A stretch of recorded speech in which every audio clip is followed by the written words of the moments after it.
Selamat siang Bapak Ibu sekalian. Pada kesempatan ini saya akan memaparkan hasil analisis sales performance yang merupakan proyek dari Rakamin Akademi yang berkolaborasi dengan Bank Muamalat.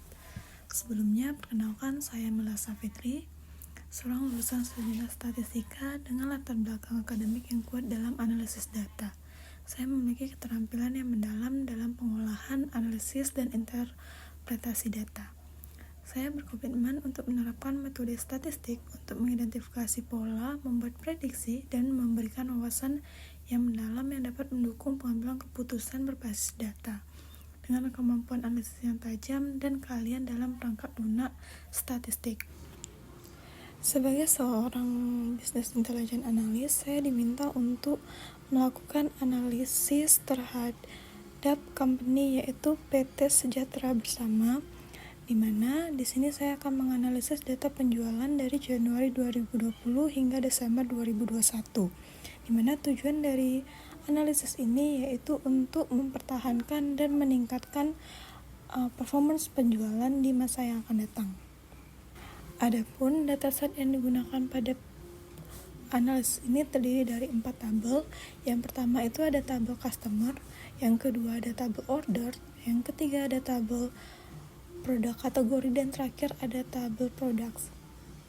Selanjutnya dilakukan pendefinisian primary key, di mana pada tabel customers primary key-nya berada pada customer ID. Pada tabel orders primary key-nya yaitu order ID. Pada tabel products primary key-nya yaitu product number. Pada tabel produk kategori primary key-nya pada kategori ID, di mana selanjutnya dilakukan relationship antar tabel, di mana dilihat pada gambar berikut. Diketahui bahwa hubungan antara customers dengan orders hubungannya yaitu one to many, products dengan orders one to many, produk kategori dengan products itu hubungannya one to many. Selanjutnya di sini saya membuat master table menggunakan BigQuery. Master table ini akan digunakan nantinya untuk visualisasi data. Setelah saya membuat master table di BigQuery, selanjutnya saya akan menggunakan data tersebut untuk dilakukan visualisasi di Looker Studio, di mana hasil dari visualisasi data dari Looker Studio saya tampilkan dalam bentuk dashboard sebagai berikut. Dari visualisasi data yang dilakukan, diketahui bahwa secara keseluruhan total salesnya itu mencapai 1.754.750 US dollar dengan total kuantiti sebesar 11.654 unit dari 3.339 order dan 1.671 pelanggan. Di mana di sini saya mencoba membedah secara keseluruhan bagaimana gambaran dari penjualan di tahun 2020 hingga 2021. Di mana terjadi penurunan total penjualan sebesar 71.669,61 US dollar dari tahun 2020 ke tahun 2021, atau penurunannya setara dengan 7,85%. Penurunan penjualan di tahun 2021 ini juga diikuti oleh penurunan dari sisi jumlah pelanggan dan kuantiti. Selanjutnya di sini diketahui bahwa produk dengan penjualan tertinggi itu yaitu pada produk robot yang menyumbang 42% dari total sales, disusul dengan drone dan robot kits. Namun dari sisi kuantitas, e-book justru menjadi yang paling laku dengan kontribusi sebesar 26,8% dari total kuantiti. Ini menandakan bahwa produk digital laku lebih banyak tetapi dengan harga lebih rendah. Selanjutnya berikut ditampilkan top 5 produk berdasarkan nilai penjualan, di mana top 5 produk berdasarkan nilai penjualan ini didominasi oleh produk robot. Ini memperkuat bahwa produk berbasis robot masih menjadi tulang punggung revenue dari perusahaan tersebut. Berbeda dari sisi kuantiti, produk digital dan kit edukasi lebih mendominasi. Produk Sleepy, Blueprint menjadi yang paling banyak dibeli, yaitu mencapai 312 unit, disusul oleh drone dan modul edukatif lainnya. Ini menunjukkan bahwa produk digital memiliki potensi untuk menjangkau pelanggan dalam volume yang besar.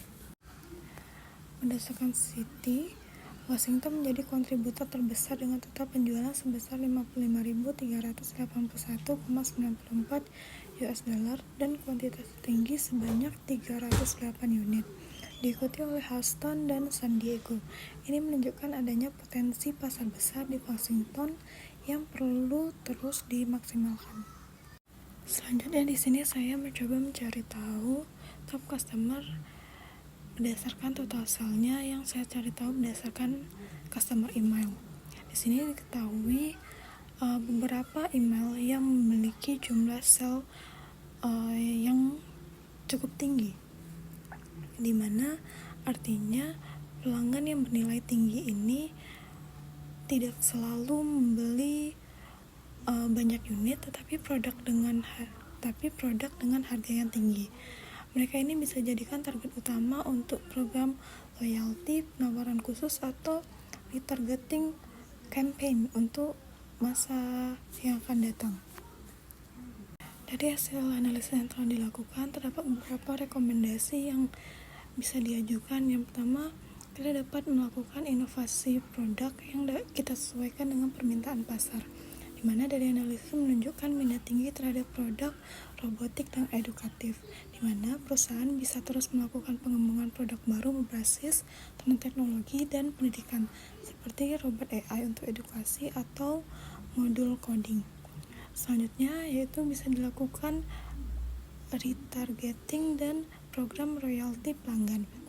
Dari data menunjukkan bahwa beberapa pelanggan itu melakukan pembelian dalam jumlah yang besar, di mana kita dapat merancang program royalti atau VIP membership dengan keuntungan eksklusif, yaitu dapat kita berikan diskon, akses awal produk atau lainnya, di mana kita dapat menggunakan data email untuk kampanye email marketing yang lebih personal dan berdasarkan histori pembelian.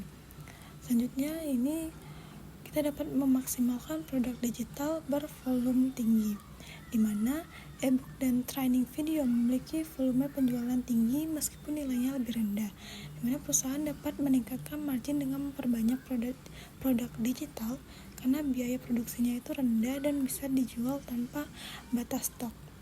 Selanjutnya kita dapat menciptakan sistem langganan atau paket pelatihan digital berkala. Selanjutnya yaitu kita dapat melakukan optimalisasi pasar potensial. Diketahui sebelumnya yaitu Washington, Houston, dan San Diego itu sebagai kota dengan performa penjualan terbaik, di mana kita dapat meningkatkan alokasi digital, promosi lokal, dan kerjasama antar mitra lokal di kota-kota ini, di mana dengan tujuan untuk memperkuat brand awareness dan loyalitas pelanggan. Baik, sekian dari pemaparan dari saya. Maaf apabila ada kesalahan. Saya akhiri dengan Assalamualaikum warahmatullahi wabarakatuh.